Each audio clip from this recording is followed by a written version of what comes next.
dia, galera. Espero que vocês estejam bem, tá? Hoje nós vamos continuar a falar, na verdade, sobre luz e sombra.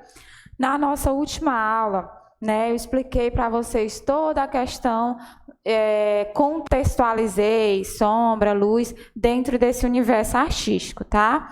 Hoje, na verdade, eu trouxe algumas obras, certo? Que tem o emprego da luz e da sombra para a gente observar como fica, né, quando isso é, de fato, empregado em determinadas obras de arte, certo? Nós vimos na nossa aula anterior que a utilização de luz, a utilização de sombras, dá àquela obra um ar de mistério e tende também a tentar impressionar mais ainda o observador, a chamar a sua atenção, a prender a sua atenção e também levantar aí uma reflexão, né, uma opinião a respeito da obra, tá, gente? E hoje eu trouxe justamente algumas para vocês observarem e a gente vai discutir aí, né, sobre essa utilização, tá? A primeira delas, como vocês estão conseguindo acompanhar, visualizar aí, certo? Essa obra, ela é uma obra que ela é marcante do período renascentista. O período renascentista, nós estudamos eles lá no 7º ano em História. Nós vimos que é um período de renascer, de modificações, certo? Foi um período que rompeu um pouco com a questão da Idade Média e com todos os preceitos, né, até então difundidos. E aí nós vamos ver que a partir da predominância do Renascimento, né, tudo vai voltar-se um pouco para a questão do homem, né, para suas preocupações, para o que diz respeito ao universo que o rodeia, tá? Essa obra aí é uma obra de caráter renascentista, certo? Essa obra aí, ela se chama O Sacrifício de Isaac, certo? E aí vocês conseguem observar na obra essa predominância da sombra, certo? E quando você observa, você como observador analisando essa obra, você começa a perceber alguns pontos, né, que talvez você olhando rapidamente você não seria capaz de observar. Porque justamente, galera, quando se emprega a arte, você tem que fazer uma pausa maior na sua observação, tá? Para que você possa, né, conseguir detalhar, né, conseguir observar de fato aquela referida obra. Essa obra, ela traz ainda características, né, dos preceitos da Idade Média, onde a arte era voltada muito para representar questões religiosas, certo? O Renascimento, ele vai romper um pouco essa tradição da representatividade no contexto artístico de obras de caráter religioso. E aí a gente percebe que, muito embora esse movimento ele venha a romper com essa tendência, ainda assim, nós vamos perceber algumas obras aí que trazem consigo essas características, tá? Como essa que vocês estão observando, certo? Então, esse contraste de luz e sombra trouxe a essa obra também um caráter de veracidade. Tornou a obra, né, se vocês forem analisar de fato, deu a essa obra um caráter mais real no que diz respeito aos traços que estão aí sendo, né, que foram impressos, né, nessa tela, certo? No que diz respeito aos traços faciais, como vocês podem observar, gente, tá muito real esses traços, então tem muito emprego aí da questão do realismo, certo? E a utilização dessa questão de sombra, de luz, é justamente para trazer essa questão de veracidade, de verdade, tá? Bem como também a questão de dar, como eu já falei para vocês várias vezes, né, esse ar de mistério. Vamos aí observar a próxima obra, tá? Que também traz consigo, né, essas características aí, tá, gente? Essa obra aí, vocês conseguem perceber que nós temos mais em evidência a utilização de quê, gente? De sombras, né? A luz, ela foi muito pouco empregada nessa obra, tá, gente? E essa luz, ela foi empregada basicamente nos rostos dos personagens.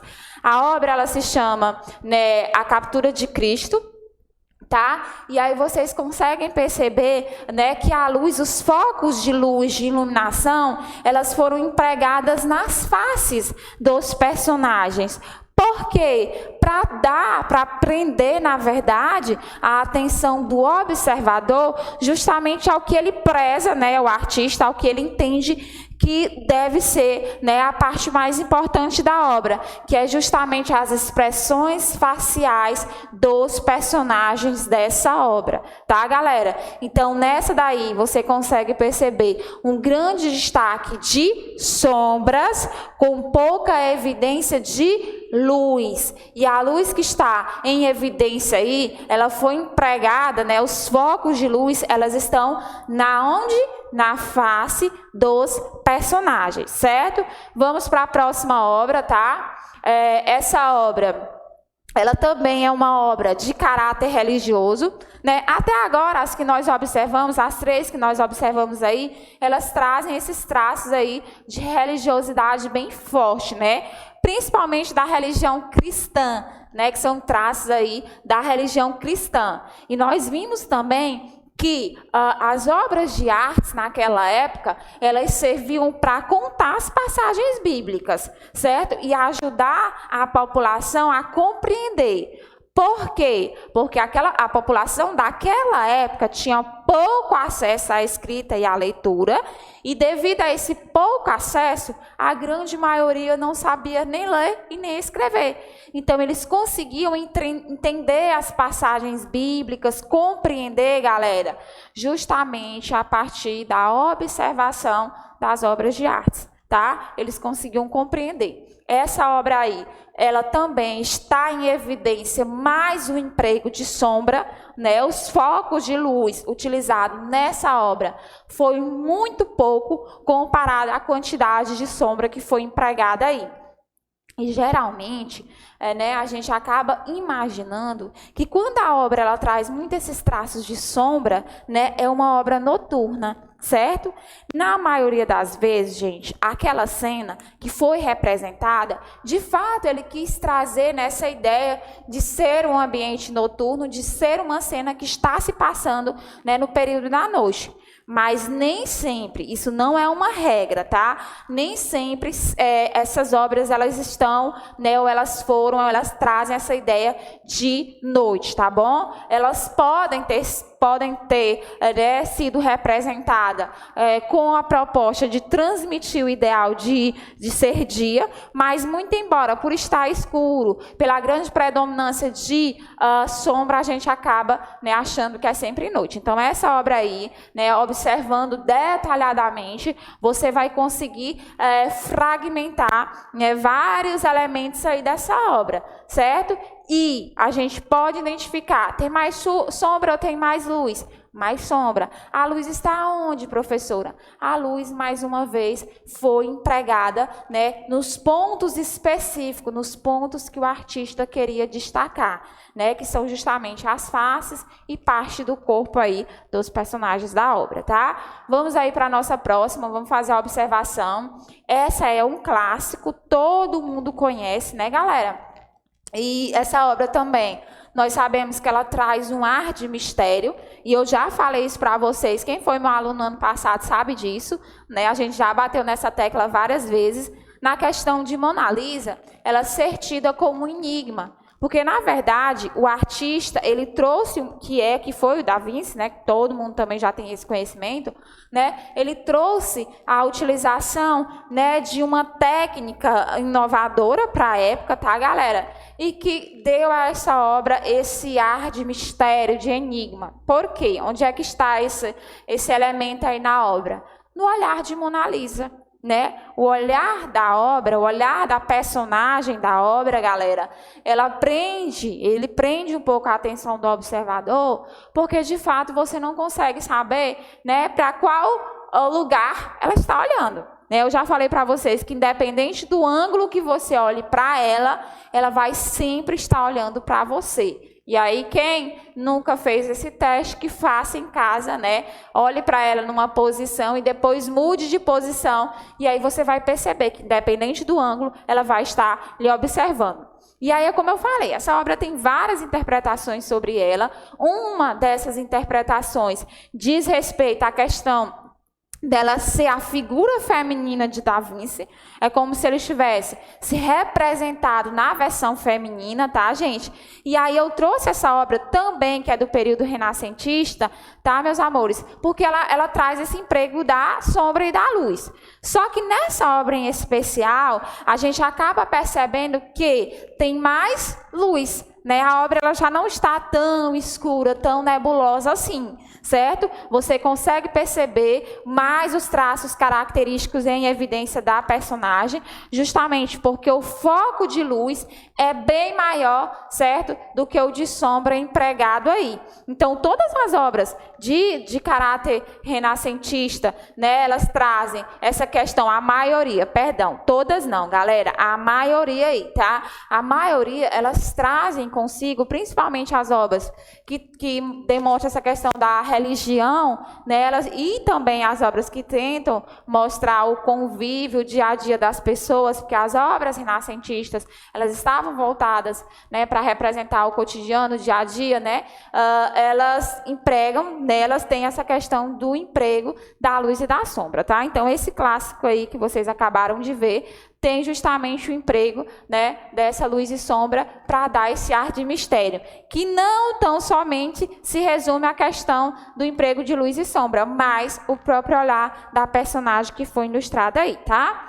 Vamos observar a nossa próxima obra. Galera, essa obra, ela é muito interessante, tá, gente? Porque essa obra, esse artista, na verdade, né, que ele se chama Tim, gente, ele utilizava a arte, né, os seus elementos, a sua matéria-prima era o próprio lixo. E é impressionante que ele fazia montanhas de lixo, certo? E aí, utilizando a luz, ele conseguia formar uma obra. Se você analisar, né, os elementos que tem aí, pouca evidência de luz na frente, certo? Esses amontoados aí, você vai identificar que é lixo. Lixo, galera. Ele empilha o lixo, certo? E aí, quando ele coloca aquele foco de luz no lixo, né, o reflexo que vai aparecer na superfície à frente, né, é de um personagem, é de uma cena, é de um objeto. Ele cria várias situações, galera, apenas com o emprego da luz, certo? Um foco de luz e o lixo. Então, essas obras, né, ele tem uma sequência, eu trouxe algumas, não foi tão somente essa, tá? Mas se você tiver a curiosidade, você pode entrar na internet, que vocês vão ver uma variedade, né, de obras produzidas por ele, tá? Que foram feitas justamente com o emprego do lixo. E é impressionante, né, você observar que com apenas uma montanha de lixo, no formato que ele molda lá, certo? E com o foco de luz, ele consegue, né, provocar um efeito tão impressionante como esses que vocês estão conseguindo observar aí na obra. Vamos para a próxima, certo? Que também é uma obra, certo? Do mesmo artista. E aí, veja bem, ó, essa obra ela já não tem tanta evidência de sombra, o foco de luz é maior e nos permite observar com mais evidência, né, a formação do personagem aí, né, do que vem a ser essa obra. Por quê? Ó, gente, veja bem, na frente, né, que atrás a gente está percebendo na superfície de trás, tem a formação da sombra, né, que é a obra de fato, mas à frente você olha, né, e aí você vê, poxa, é só um monte de lixo, né? Mas olha a forma como ele organizou, né, essa quantidade de lixo, de descartáveis, garrafas, enfim, vários objetos que temos aí, certo? E como formou-se a figura lá atrás, né? Como é que esse foco, né, com a utilização da luz, dá, né, a evidência, essa formação dessa imagem, gente. Então, é um artista realmente muito impressionante no que diz respeito ao emprego de luz e sombra nas suas obras, porque ele consegue transformar algo que é descartado, certo? Que é jogado fora pelas pessoas em obras de arte. Certo, galera? Então, ele é um artista que ele emprega nas suas obras a luz e a sombra. A alma das suas obras é justamente esse emprego de luz e sombra, tá? E, claro, os objetos aí, né, que são descartados no lixo, e aí ele faz uma coleta, separa o material e consegue, através dessa habilidade de empilhar, né, formar aí várias obras de arte. Vamos observar a próxima, certo? Que também, essa daí, ela ficou muito bacana essa obra, certo, de Tim? Essa obra, a gente não consegue visualizar de fato o lixo empilhado lá atrás que formou a sombra de uma motocicleta, tá, galera? Por quê? Porque o fundo da obra, ele empregou muita evidência de sombra, né, e trouxe para a frente a questão da própria obra em si, certo? Que era o que ele queria trazer para o observador. Então, é uma obra impressionante, certo? Porque ele conseguia formar o elemento, né? O que ele desejava, o que ele planejava. De fato, ele conseguia formar com perfeição, apenas com essa utilização desses objetos descartados, né? E com a utilização da luz, gente. Então, é um artista realmente muito diferente no que diz respeito ao trato que ele dava às suas obras e a técnica utilizada por ele, tá, galera? E que impressiona os observadores, quem vai, de fato, aí observar um pouco das suas obras. Vamos para uma próxima. Essa daí também, ó, galera, que legal, né? Ele colocou sobre uma mesa vários aí objetos, e aí a sua obra acabou transformando-se em uma cidade, em um ambiente urbano, né? Um ambiente urbano que estaria aí num período de quase entrando na noite, né? Digamos assim. Ou poderíamos imaginar, né? Porque a obra parte da observação e da imaginação de quem a observa, certo? Então, a gente poderia imaginar também que seria a representação de um amanhecer, certo, galera? Então, ficou muito legal também essa obra, certo? Utilizando aí, ó, vários objetos que a gente pode perceber com nitidez que são objetos que são descartados, certo? E aí, apenas a forma que ele consegue organizar esses objetos sobre a mesa e com o foco de luz empregado por ele, a gente percebe que ao fundo ele forma uma obra, um cenário aí urbano, e ficou muito legal essa obra também, tá? Vamos aí fazer a observação da próxima obra de arte, tá, galera? Essa daí, né, é uma obra que a gente não percebe muitos elementos empregados. Os elementos que eu me refiro são os objetos, tá?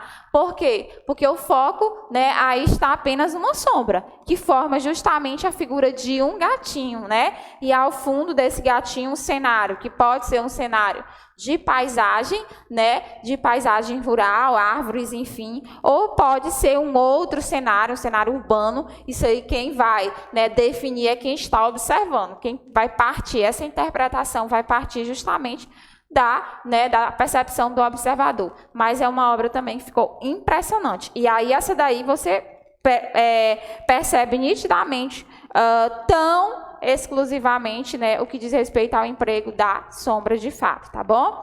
Vamos para a próxima. A próxima obra, galera, eu mencionei ela, inclusive, na nossa última aula, certo?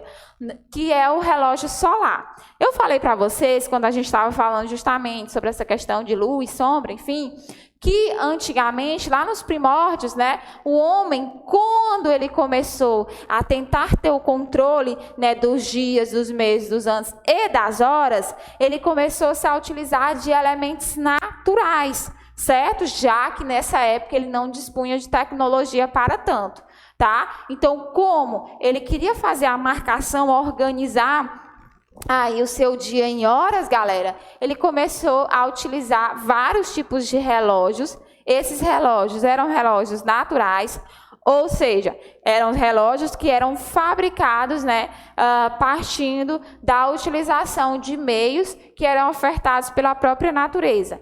E da utilização do sol, como esse daí que está bem aí na imagem, certo? Que esse era um relógio solar. As horas se formavam com a sombra que esse ponteiro que está aí ao meio, em destaque, ele atribuía ao chão, de acordo com a posição do sol durante o dia. Então, o sol, ele nasce numa posição, né? E ao final do dia ele está em uma outra posição. Durante o dia ele vai mudando de posição. E é justamente essa mudança, né, que atribuía a formação de horas nesse relógio solar.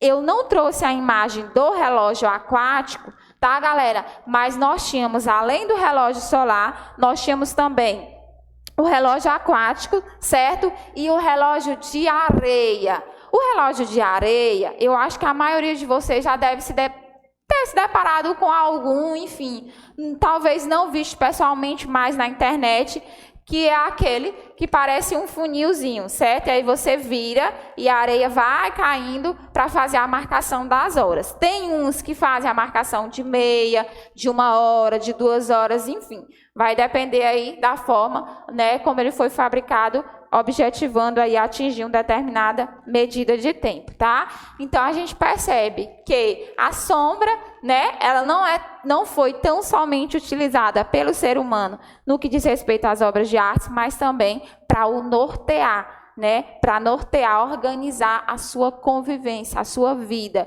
E aí uma das formas de emprego dessa sombra para facilitar a sua vida foi justamente quando ele decidiu fabricar relógios. E aí esses relógios, principalmente o solar, né, galera, ele parte desse princípio da formação de sombras, tá bom, gente? Então, ó, a sombra, diante do que a gente pôde ver nessas obras e diante do que a gente discutiu na nossa aula anterior, a sombra ela faz parte do ser humano desde quando ele começou a se entender como tal, certo? Porque nós sabemos que o ser humano, desde os primórdios e até hoje, são seres extremamente curiosos. E é justamente devido a essa curiosidade que hoje nós estamos aí nesse grau de tecnologia que nós dispomos, certo? Tá? Então, desde os primórdios, o homem ele começou a observar que tinha uma sombra o acompanhando, né? Em determinados dias, né? Em determinados horários do dia, essa sombra ficava acompanhando. E aí, depois de um tempo, ele começou a entender que aquela sombra era a sua própria sombra, era a sombra do seu corpo, sendo refletida no chão, certo? Ou em qualquer outro local, tá? E aí, ele começou a entender também que essa formação de sombra só acontecia com a predominância de luz, né, que eram as luzes naturais, que era justamente a solar, como vocês podem observar aí nessa imagem, certo? Ou a lunar, que era a luz da lua, certo? Essa obra aí, gente, não é nenhuma obra, tá? Isso aí é só um desenho mesmo que eu trouxe para vocês, para a gente compreender a questão do emprego de luz e sombra no nosso próprio planeta, tá? Como eu estou falando para vocês, luz e sombra acompanham o homem desde os primórdios. Não tão somente no que diz respeito às obras de arte, mas nas próprias atividades rotineiras, né, do cotidiano. E essa imagem aí, a gente consegue perceber, né, bem, através do movimento que a Terra faz, né, galera, que parte da Terra, em um determinado período do ano ou determinadas horas do dia, fica iluminada e a outra parte fica justamente, né, ensombreada, fica escura, certo? E aí a gente consegue perceber, por exemplo, com essa figura aí, que nós temos regiões, né, com fusos horários muito diferentes, né? Regiões que em uma é dia e na outra já é noite, tá, galera? Por quê? Justamente por conta dessa imagem aí, né, desse movimento que a Terra dá, certo? Que é chamado movimento de rotação, mas nós sabemos também, nós já estudamos, vocês já viram isso em séries anteriores, que não foi sempre, né, dessa forma que o homem compreendeu o universo. Anteriormente ele imaginava o quê? Que a Terra era quadrada, era um grande plano aí, não era nem quadrada, seria um grande plano, tá, galera? E aí, né, existia um grande abismo. Mas se a Terra fosse desse formato que o homem imaginava naquele período, né, a gente entende que não daria para termos regiões com grandes distâncias aí, grandes diferenças de fuso horário. Nós temos justamente pelo fato dela ser uma esfera, certo? E por ela estar em constante movimentação, tá? E aí, dependendo da movimentação, parte fica irradiada pela luz e parte não, tá bom, galera? Próxima obra, certo? Foi uma obra É uma obra que a gente já está finalizando, tá? É uma obra, na verdade, que ela é empregada no próprio ambiente, certo? Né? Então, é algo que traz aí para o ambiente, né, uma visibilidade maior, ou a questão da estética, torna o ambiente mais bonito, mais agradável, certo? Essa formata aí que vocês estão observando nessa imagem é muito utilizada em jardins, né? Tem gente que faz isso em jardins, tá? Para iluminar, né? Tanto as paredes como próprias árvores, né? Plantas que existem em seu jardim, tá? Então, essa questão, eu trouxe essa daí, estou mencionando isso para que vocês percebam, né? Romper essa questão de imaginar que a sombra e luz está apenas empregada no que diz respeito à arte, às telas, às figuras, às imagens. Não, galera, isso está, né, impregnado no nosso próprio cotidiano, no nosso próprio dia a dia, na forma como o ser humano se organiza. E isso acompanha desde quando, tia? Desde sempre, desde quando ele se entendeu como ser humano, desde quando ele começou, né, a compreender o meio que o cercava, tá?